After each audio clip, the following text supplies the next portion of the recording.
Okay, so we'd like to look at grid distance on a Cartesian coordinate system. So, um, okay, so the difference is, um, we had our straight line distance. That's what we're used to.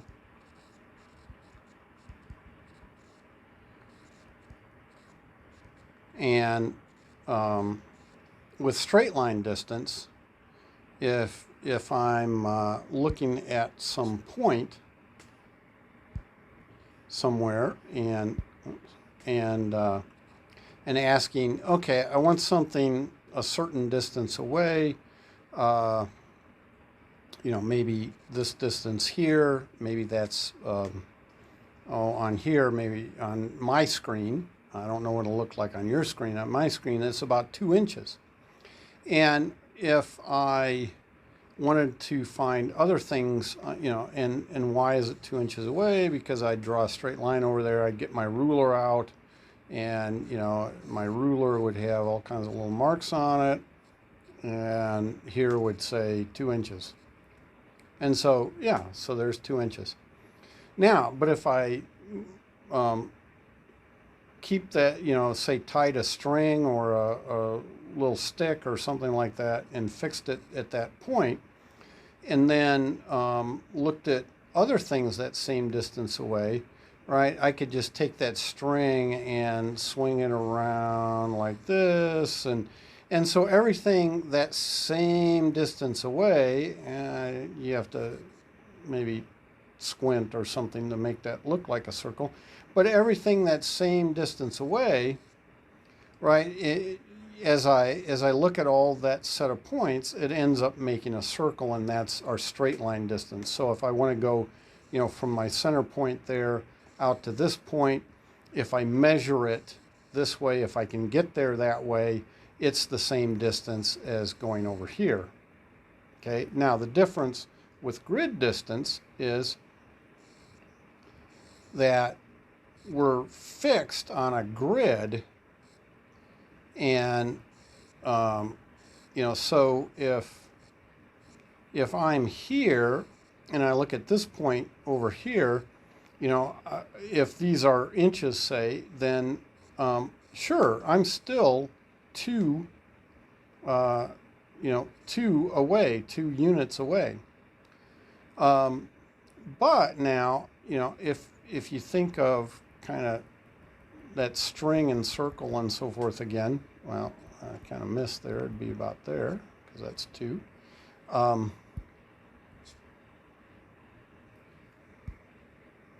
You would, you'd see that sort of circular thing there. But now, you see, if I want to go 2 units away, but I'm stuck and I have to walk on the grid like it's city streets, I could go this way 1 and up here 1, and see, that would be a distance of 2 away.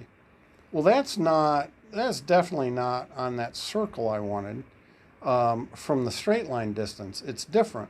And, for that, but if I want to go up here, that is 2 distance away, two units of distance away.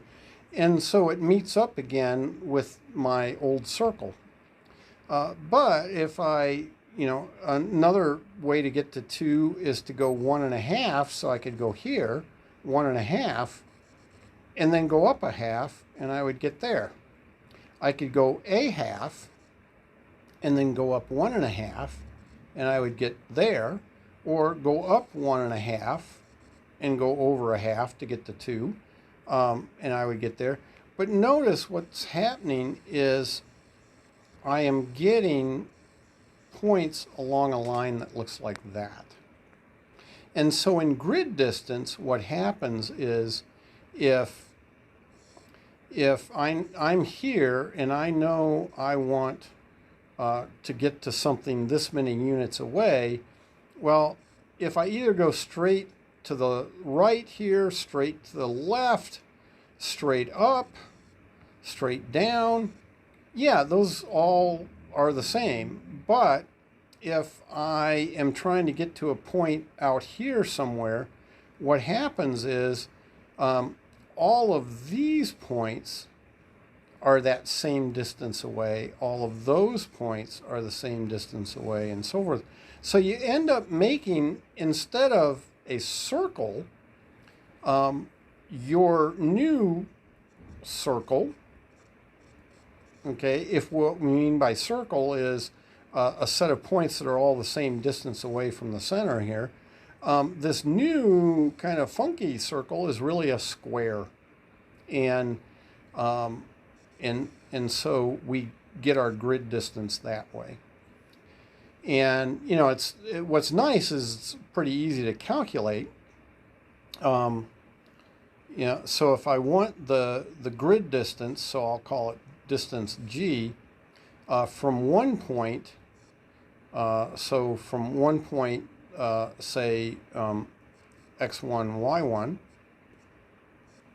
to another point, x2, y2, then all I have to do is I take the difference of the x's, but the absolute value of that, so I could take the absolute value of x1 minus x2 plus the absolute value of y1 minus y2. And so, for instance, if you know, we take a point like the point 2, 1 here. So there's the point 2, 1, and we want to know how far it is to the point 5, 3 maybe. There's 3. So 5, 3 here. Well, you see, how would we get there on a grid? Well, probably, I mean, we could take a zigzag path or something like that, but probably, you know, I would go this way, and then I would go up there. And, well, how far is it from here to here? Well, it's just our 5 minus 2. Okay, or 2 minus 5, but we're going to do an absolute value. So it's just 5 minus 2, that distance. And then how far is it from here to here? Well, that's just 3 minus 1. And so that's our 5 minus 2 is our x1 minus x2, and 3 minus 1 is y1 minus y2. And so our grid distance here, so our distance on the grid from 2, 1 to 5, 3 is, now if I go literally with the x1 and x2 in this order, right, so the x1 was the first one, I can do that. You know, I'll get the absolute value of 2 minus 5 plus the absolute value of 1 minus 3. So that's the absolute value of negative 3 plus the absolute value of negative 2. That's 3 plus 2, and that is a distance of 5. And sure, right, I mean, if I just put this on a grid for you, you would say, well, you go over here 3 units, and then you go up there 2 units, and I get there, and that's a total, I had to walk, if those were city blocks or something, I had to walk 5 blocks. And so that is grid distance, and that's what we're using because, you know, we want to model the real world. And if, again, if I'm here and I want to get over here, but there's a big building in my way with locked doors. I mean, if you want to say, oh, well, I could go in a window or something, you know, locked doors and windows and all that. And you're just not that kind of person that breaks into places, right? You have to go this way and then that way.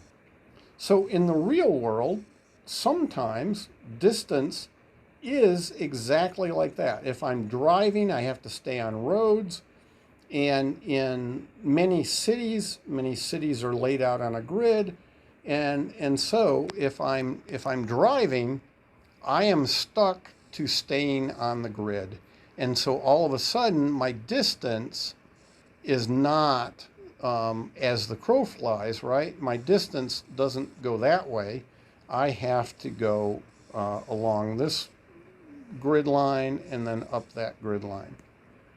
And so this definition of grid distance reflects that real world idea of sometimes you are stuck traveling on a grid to get somewhere. Okay, so that is the idea of grid distance and what we're working with in this module 1.